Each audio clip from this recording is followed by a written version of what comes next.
Welcome back to What Happens Next, the podcast that examines some of the biggest challenges facing our world and asks the experts what will happen if we don't change and what can we do to create a better future.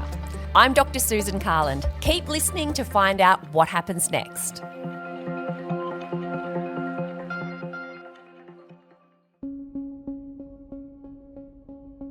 Those kind of threats on that Nazi hate website, plus the fact that people could easily find out where I live, was just terrifying. One of the key things around vigilantism is that it kind of overrides or sidesteps procedural justice. We've gone to an extent where someone who is considered to be promoting extremism or some sort of divisive rhetoric, or even not so divisive in some cases, are identified, their jobs are identified, and they may well lose those jobs. In 2010, journalist and author Ginger Gorman was working for the Australian Broadcasting Corporation in Queensland, covering a topic that's close to her heart, human rights. Here's Ginger. So I did this series of stories. They were broadcast on air and they were published on the internet. And they were essentially about the human rights of that community of gay people and LGBTIQ plus people in that community.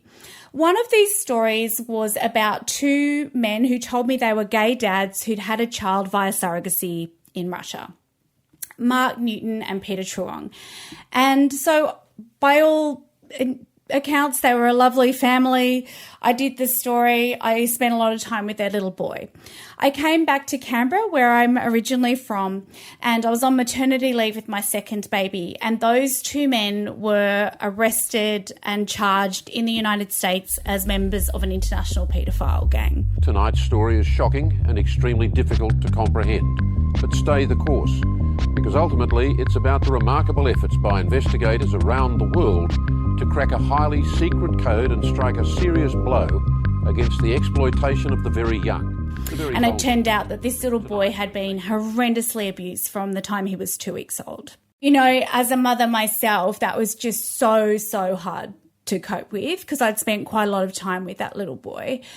And then as a result of that, conservatives in the United States got hold of that story, very high-profile journalist and blogger, and he wrote all these posts about me. So he saw me as morally culpable somehow for the crimes against this little boy.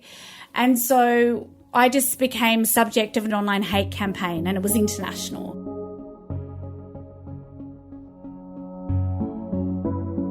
It wasn't long before the threatening online behaviour became something far more sinister. First of all, I'm not techie, so I didn't realise my account was geolocated. So you could see where my house was on Twitter, on Google, on a map. And so we got a death threat, this tweet saying your life is over. And then at the same time, my then husband, we've since separated, but he found a photo of our family on a Nazi hate website. And I'm from a family of Holocaust survivors, so those kind of threats on that Nazi hate website, plus the fact that people could easily find out where I live, was just terrifying.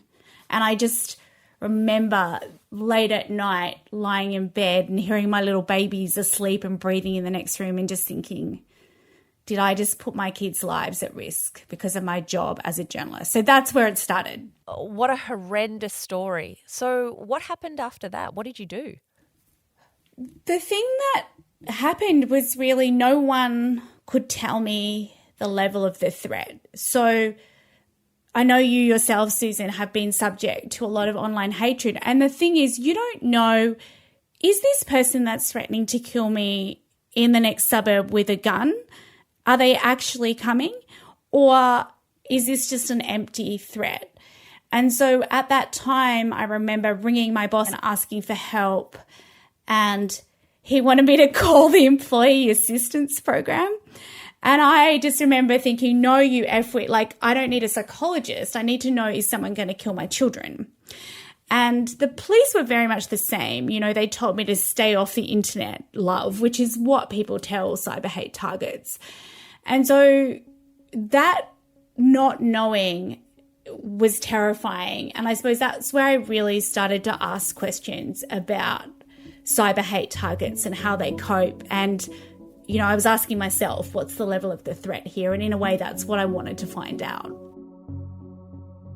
I'm Mark Howard. I am a research fellow in the philosophy department at Monash University, and my specialisation is in the ethics of emerging technologies, especially automated technologies, and the use of information and communication technologies to do with political and alternative forms of political representation.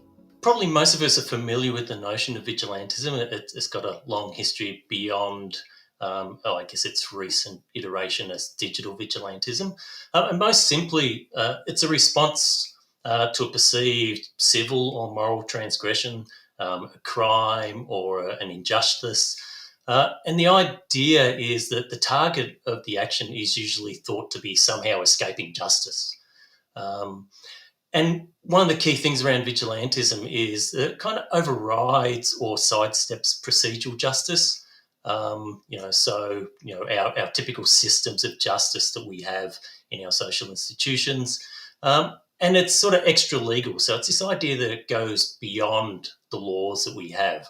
And importantly, the latter point of being extra legal sort of implies that vigilantism usually moves in the same direction as the law, but it sort of exceeds its scope or severity.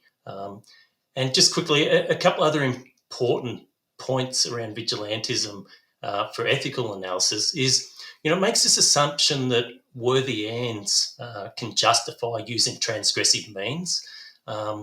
And also this idea that someone who commits a wrongful act necessarily needs to be punished. So this idea of retributive justice. In some ways, digital vigilantism isn't so different from the wanted posters from the Old West. Law enforcement has long depended on the public to assist in identifying and locating criminals, says Monash University criminologist Dr. Lennon Chang. Well, digital vigilantism is actually not a new thing. We see vigilantes in the past years, and we see a lot of police and public and private collaboration in crime investigations. In our everyday life, we see the so-called neighborhood watch. In your community, you have some very active and enthusiastic people who try to post a lot of things on the Facebook, and telling you that, there was someone suspicious in the park, so be careful, watch out, and if anyone can provide any information, that would be perfect. So this is the way we see how individuals or netizens can help in crime prevention. So I would say it's actually not a new thing. It's what we see every day in our everyday life. It's just the internet has amplified this kind of behavior and make people more aware or more eager or more interested in participating in this kind of behavior. I actually wondered if Crime Stoppers, do you remember that TV show? I wondered if Crime Stoppers was perhaps an early analog version of digital vigilantism, which the police utilised and encouraged, asking people to provide information and give these sources for their investigations. Would you see those as connected? Exactly, that's what I'm going to say. In my research, I called internet vigilantism as the wanted 2.0 or 3.0, if you like to say. The difference between that and the internet vigilantism is that the internet has provided a better channel. So in old days, for the wanted, it's more one direction information feeding. So like if I know some information, I'll pass it to the police, and the police will keep the record. But now it's more like every information has been publicized online, and people will be able to provide a further information based on the information that has already been provided.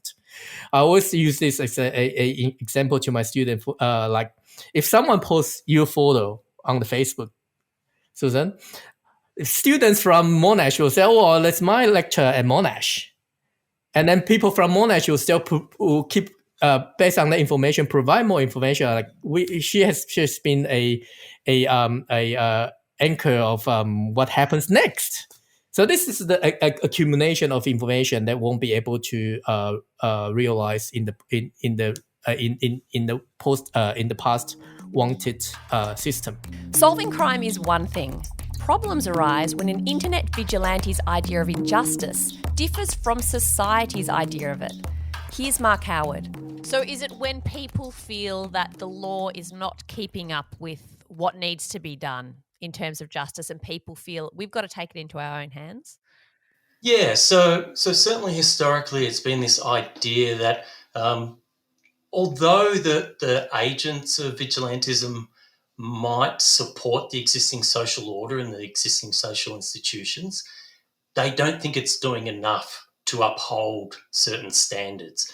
So they'll normally act out to try and enforce a form of punishment that they don't see being delivered by social institutions, or calling out practices that they think our social justice systems are missing, but they think should be included in sort of punitive forms of response. Have there ever been times where you think vigilantism has, digital vigilantism or otherwise, has actually done some good? There's sort of two parts of this. So one of the important things to think about is how this notion of digital vigilantism moves beyond the historical notion of vigilantism. So, the most obvious thing about the practice of digital vigilantism, or DV, is that it involves online direct actions. And what that does is it brings with it the risks and benefits of information and communication technologies generally. The digital form multiplies opportunities to monitor and intervene in the lives of others. It can amplify visibility, it can make actions more enduring, and importantly, it can also transcend particular contexts. So we get this cutting across cultural, social, and political boundaries that we may not have seen with vigilantism in, I guess, its original form or its analogue form. And that makes it important that we consider how we're building the notions of offence and how we're building these ideas of injustice and social justice. Dr. Josh Roos, a senior research fellow at Deakin University, says our ideas of what causes offence are rooted in our societal standards. Yeah, it's a really interesting question about standards in a democracy, and I suppose what we consider to be acceptable when it comes to political space. For a long time, politicians' families were off.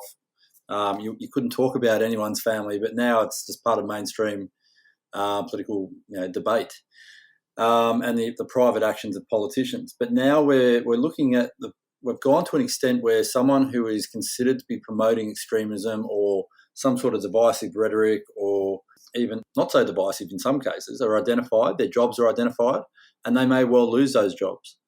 And so that has implications for their potential further radicalisation, a consolidation of group identity.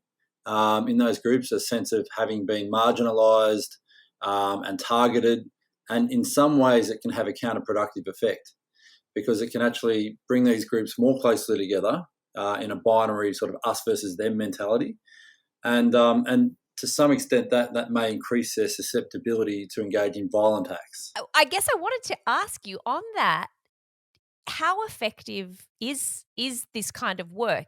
If it shuts people down and they lose their job, does it stop people from sticking their heads above the parapet and maybe saying hate-filled or horrible things? Or, as you said, can it actually increase their radicalization and perhaps make them more extreme in their views because they feel punished by a society that doesn't understand them? Yeah, it's a question about societal boundaries, and again, who's doing the policing. And so there's this big debate drawn primarily from the US about freedom of speech.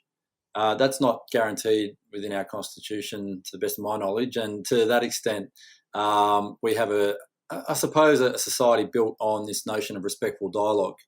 And yes, you can state some quite extreme ideas, and people need to be respectful of your capacity to say them.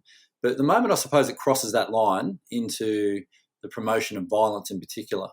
So that idea that that violence can be twofold. It can be the promotion of physical violence against a group, a minority, or some sort of group that even the majority. But on the other hand, it can be so it can also be verbal violence, and so this attacking of people on the basis of their gender and on the basis of their sexuality, on the basis of their race or religion or any other protected category.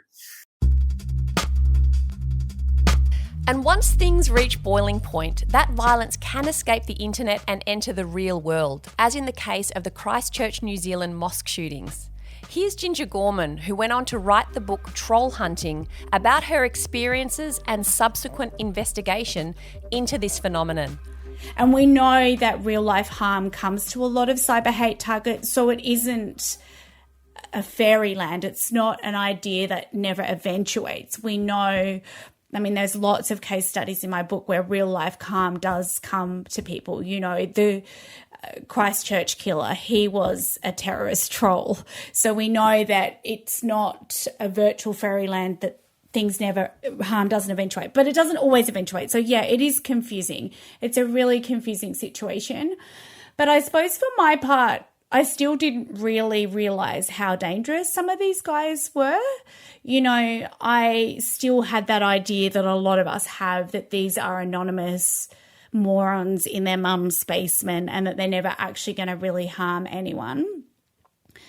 The thing that really made me want to investigate this is that once the threat to me personally started to die down a bit, I was looking internationally and I was seeing particularly women in the public eye, people like yourself, but other journalists, other female politicians, they were copying this extreme cyber hate all the time, death threats, rape threats. My friend Tracy Spicer at one point was too afraid to go home when she became a cyber hate target. So I started to wonder, who are these guys and why would you send someone that you don't know a death threat? What is actually motivating you and who are you? I spent many years embedded with these trolls, so white supremacist young men who were working together in international syndicates to harm people. And what I can tell you is that those kids, because they're usually young men in their kind of mid-20s up to about 35, they come from the most hugely damaged backgrounds. So they come from violent, neglectful, awful childhoods. And they are essentially raised by the internet. So they sit on the cesspits of the internet, Reddit, N-chan, 4chan, and they are alone. And they imbibe all of this radicalization. So they imbibe white supremacy, misogyny, ableism, and on and on and on. Like one of the kids, I remember him telling me, that he'd been starved.